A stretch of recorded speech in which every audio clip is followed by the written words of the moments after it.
ایک شادی ہونی کیسے چاہیے اور اس کے کیا کیا انگریڈینٹس ہونے چاہیے. بہت کچھ لرن کرنے کو ہے الحمدللہ.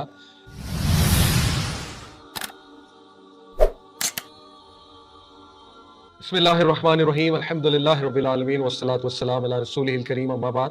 رب اشرح لی صدری ویسر لی امری واحلل عقدۃ من لسانی یفقہوا قولی. حضرت فاطمہ حضرت علی رضی اللہ عنہ ان کی شادی کیسے ہوئی, how were they as a Kapil, اور نبی صلی اللہ علیہ وسلم کا کیا رول تھا as a father in law. تو this is a very beautiful topic and a beautiful bond. بہت ہی خوبصورت لو اسٹوری ہے ایکچولی. اور یس, اس میں کچھ حضرت علی حضرت فاطمہ کے اوصاف بھی وہ بھی ذکر کروں گا آپ کے سامنے, بٹ مین فوکس جو ہے اس میرج پہ ہوگا, اس بانڈ پہ ہوگا. How did it take place, مہر کتنا تھا. اس سے بہت سے اور پوائنٹس بھی نکلتے ہیں, کچھ فقہی پوائنٹس بھی نکلتے ہیں کہ ایک شادی ہونی کیسے چاہیے اور اس کے کیا کیا انگریڈینٹس ہونے چاہیے. بہت کچھ لرن کرنے کو ہے الحمدللہ. پھر یہ بھی ہے اس میں کہ ایک میریٹل لائف میں جو پرابلمز آتے ہیں, جو کہ نیچرل کچھ چیزیں ہوتی ہیں, ہسبینڈ وائف کے کبھی اختلافات ہو جاتے ہیں, کلیشز ہو جاتے ہیں, انہیں سالو کیسے کرنا چاہیے, ان لاز کا کیا رول ہے, ہسبینڈ کا کیا رول ہے, وائف کا کیا رول ہونا چاہیے.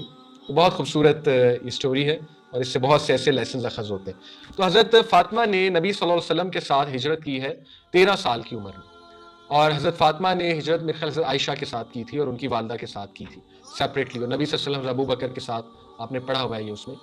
سو this is a bit about the young age of Fatima, ان کی ارلی اپ برنگنگ, اور ہاؤ حضرت علی صلی اللہ عنہ آلویز لائکڈ ہر, کیونکہ ایک ہی گھر میں رہتے تھے, لیکن بہت حیا والا ریلیشن تھا, سبحان اللہ. اور کتنا خوبصورت وہ ریلیشن تھا کہ both liked each other actually, دونوں ایک دوسرے کو پسند کرتے تھے. لیکن حیا ظاہر ہے those were the times of حیا, اس میں یہ تو نہیں تھا, ریلیشن شپس تو نہیں ہوتے تھے, آج کی طرح تو نہیں ہوتا تھا. بہت حیا تھی, مرد میں بھی عورت میں بھی بہت حیا تھی. یہ جو دو تھے Hazrat Ali Fatima, they knew each other, cousins تھے, سبحان اللہ. بلکہ نبی وسلم کے کزن تھے حضرت علی, اور فاطمہ ڈاٹر تھیں. سو آبویسلی ایک گھر میں دے گریو اپ, بٹ اسٹل کبھی انہوں نے ایک دوسرے سے بات نہیں کی تھی. ایسا رشتہ ہونے کے باوجود کبھی انہوں نے بات چیت نہیں کی تھی ایک دوسرے سے, ٹھیک ہے, الا یہ کہ کبھی ضرورت پڑی ہو کوئی بات چیت کی. تو بہت خوبصورت وہ واقعہ ہے کہ ان کا نکاح کس طرح سے ہوا. ان شاء اللہ تعالیٰ میں اس طرف جو ہے وہ آتا ہوں. تو واقعہ ایسے ہے کہ ان کا جو ولیمہ تھا, that was one of the happiest memory of صحابہ. اور یہ ولیمہ اتنا خوبصورت ٹیم بلڈنگ ایکٹیویٹی تھی. اب دیکھیں, شادی ہال بک ہوتا ہے, اس میں جاتے ہیں مہمان کی طرح, شادی ہوتی ہے واپس آ جاتے ہیں, آل دو ٹھیک ہے, کوئی حرج نہیں ہے اس میں. لیکن آپ بتانا یہ چاہ رہا ہوں کہ یہ ایونٹ سے ٹیم بلڈنگ بہت ہوتی ہے, محبت بہت پیدا ہوتی ہے آپس میں, ٹھیک ہے. تو ان کا جو ولیمہ ہے وہ بالکل اسی طرح تھا کہ آلموسٹ ایوری صحابی اینڈ صحابیہ واز انوالوڈ. اور سب سے زیادہ جس صحابی نے ان کے ولیمے میں کام کیا ہے وہ سرپرائزنگلی کون ہے؟ سرپرائزنگلی تو نہیں کہیں گے, ایکچولی میں کہوں گا کہ ایویڈنٹلی کون ہے, ایز ایکسپیکٹڈ کون ہے؟ ابو بکر صدیق. آپ کو پتا ہے جتنے صحابہ تھے جن کی ڈیوٹیز لگی ہوئی تھی, کسی نے پرفیوم پرچیز کرنا تھا, کسی نے فرنیچر, کسی نے کپڑے, کوئی کشنز بنا رہا تھا, کوئی کچھ اور چیزیں لے رہا تھا, ٹھیک ہے, وہ سب کس کو آ کے دکھاتے تھے؟ ابو بکر کو. رپورٹ کس کو کرتے تھے؟ ابو بکر کو. اپروو کون کرتا تھا؟ ابو بکر. اب آپ دیکھیں کہ پتہ نہیں تاریخ میں کیا ہوا ہے کہ کچھ لوگوں نے ایسی ہسٹری لکھ دی کہ ابو بکر کو بالکل ہی نعوذ باللہ ایک ولن بنا دیا, حضرت عائشہ کو ولن بنا دیا. تو کتنی زیادتی ہوئی ہے مطلب ہماری تاریخ میں, اصل کیا ہے اور آگے کس طرح سے تاریخ بدل دی گئی. اینی وے, اور حضرت عائشہ was involved in this, Hazrat Umm Salama was very much involved in this, ٹھیک ہے.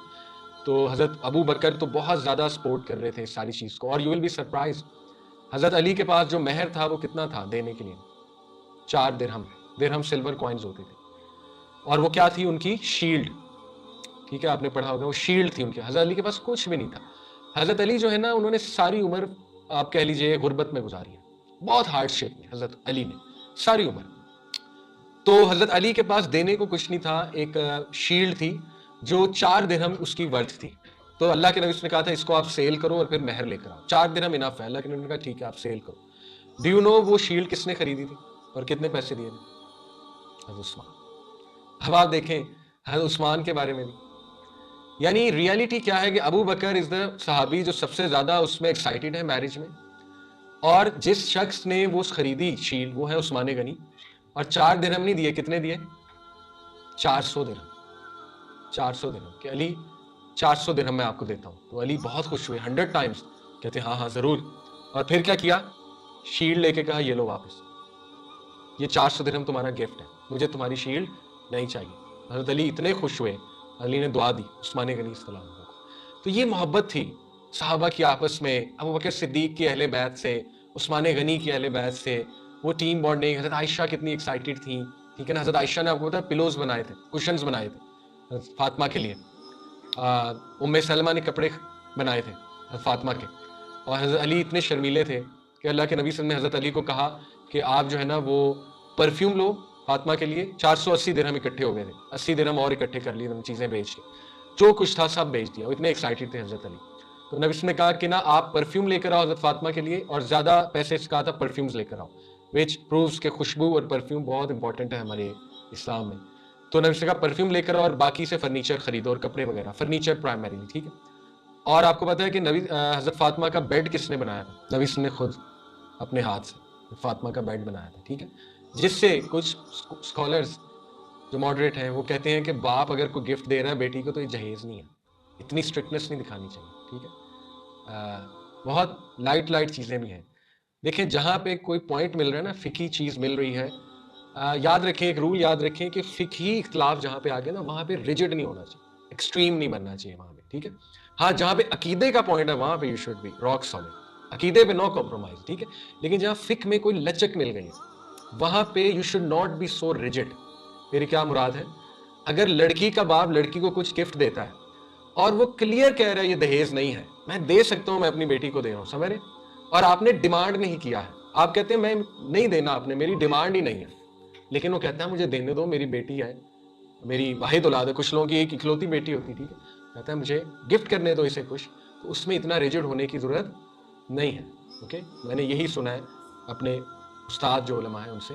ڈاکٹر اسرار بہت سخت ہے اس میں، بہت سخت، بارات کے کنسیپٹ پہ بہت سخت ہے، اس چیز پہ بہت کنسیپٹ ہے کہ گفٹ لینا ہی نہیں ہے۔ ڈاکٹر اسرار کا اپنا اوپینین ہے، ڈاکٹر اسرار رحمہ اللہ کی ایک بہت زبردست شخصیت، پرسنالٹی، دبنگ پرسنالٹی، انہوں نے سٹینڈ بہت لیے لائف میں، تو اٹ میک سینس۔ جو بندہ سٹینڈ لیتا ہے سوسائٹی میں کچھ بڑا کام کرتا ہے تو اس کے مزاج میں کبھی کبھی ایسی چیزیں آ جاتی ہیں جو بہت دبنگ چیزیں ہوتی ہیں، ٹھیک ہے۔ لیکن ضروری نہیں کہ ایک انسان کا مزاج شریعت کا مزاج ہے، سمجھ رہے، ایک انسان کا پرسنل مزاج ضروری نہیں شریعت کا مزاج ہے، ٹھیک ہے۔ تو اس میں you can disagree, still you can disagree, لیکن میں نے جو سنا ہے اپنے سینئر سے میں وہی آپ کو بتا رہا ہوں کہ اس میں اتنا زیادہ ریجڈ ہونے کی ضرورت نہیں ہے۔ ہاں دہیز پہ زیرو کمپرومائز، بالکل زیرو کمپرومائز ہے، وہ ہندوانہ کسٹم ہے۔ اور اگر کوئی باپ یہ سوچ کے گفٹ کر رہا ہے کہ چلو یہ انہیریٹنس ہو گئی، اس یہ میں لکھ دوں گا انہیریٹنس میں، تو یہ بھی ناجائز ہے۔ آپ گفٹ کو اور انہیریٹنس کو الگ کریں، ٹھیک ہے۔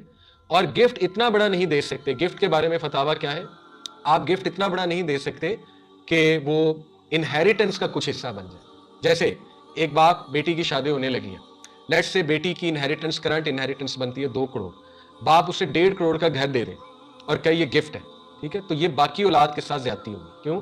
کیونکہ اس نے اتنا بڑا چنک اپنی ویلتھ سے نکال کے کیا دے دیا، گفٹ دے دیا۔ تو انہیریٹنس کا بہت بڑا chunk cannot be a gift, یہ گفٹ کے بارے میں بھی فقہ میں بہت کلیئر ہے۔ گفٹ جو ہے وہ 10-15 لاکھ کی سمجھ آتی ہے، 10 لاکھ کی سمجھ آتی ہے، ٹھیک ہے، huge chunk is not a gift, وہ پھر باقی اولاد کے ساتھ زیادتی ہو جائے گی۔ تو اس لیے ایک تو یہ چیز ہے، ٹھیک ہے۔ دوسرا بارات کے حوالے سے بھی دیکھیں یہ ہے کہ اگر ایک فنکشن ہے نکاح کا سپوز، ٹھیک ہے، اور لڑکے والے دوسرے شہر سے آ رہے ہیں نکاح کے حوالے سے، اور وہ دونوں کی ایک انڈرسٹینڈنگ ہے عرف کے مطابق، کلچر کے مطابق، کسٹم کے مطابق کہ ولیمے سے پہلے نکاح کر دیتے ہیں۔ اسلام یاد رکھیں did not come to destroy cultures, it just came to reform culture. Culture کی ریفارمیشن مقصود ہے، ٹھیک ہے، نہ کہ ڈسٹرکشن مقصود ہے اسلام۔ تو اگر عرف، آپ کو پتا ہے نا اصول فقہ میں جب ہم دیکھتے ہیں سورسز آف شریعہ میں 7 سورسز ہیں جس سے ایک چیز دیکھی جاتی ہے، ایک فتویٰ دیا جاتا ہے۔ اس میں کیا کیا ہے؟ سب سے پہلے قرآن، پھر صحیح حدیث، اس کے بعد آثار صحابہ، ٹھیک ہے، صحابہ کے اوپینین، اس کے بعد اجماع۔ اجماع کیا ہے؟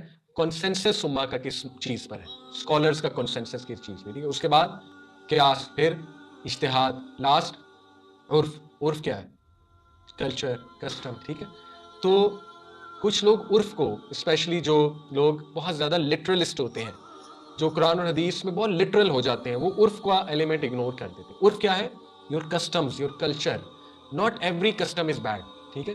کچھ نوجوان جب دین کی طرف آتے ہیں وہ کسٹمز اور کلچر کو بالکل کل کر دیتے ہیں، بالکل کل کر دیتے ہیں کہ نہیں یہ ہے ہی نہیں، یہ ہونا ہی نہیں چاہیے۔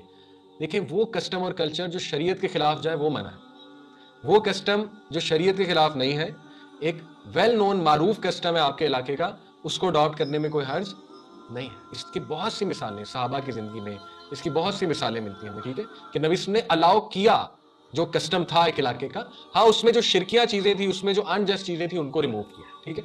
تو اس لیے اگر یہ بات ایک انڈرسٹینڈنگ ہے کہ لڑکی کی فیملی جو ہے وہ ارینج کرتی ہے کھانا لڑکے کی فیملی کے لیے، کیونکہ وہ دور سے آ رہے ہیں اور وہ کسی ہوٹل میں ارینجمنٹ کر لیتے ہیں اور ان پر یہ بوجھ نہیں ہے، ٹھیک ہے، کچھ کنڈیشنز فلفل ہونی چاہیے کہ لڑکے والوں نے فورس نہیں کیا اور ان پر یہ بوجھ نہیں ڈالا جا رہا، لیکن وہ اپنی پسند سے اپنی مرضی، دیکھیں جب مہمان آتے ہیں مہمان نوازی نہیں کرتے ہیں نا۔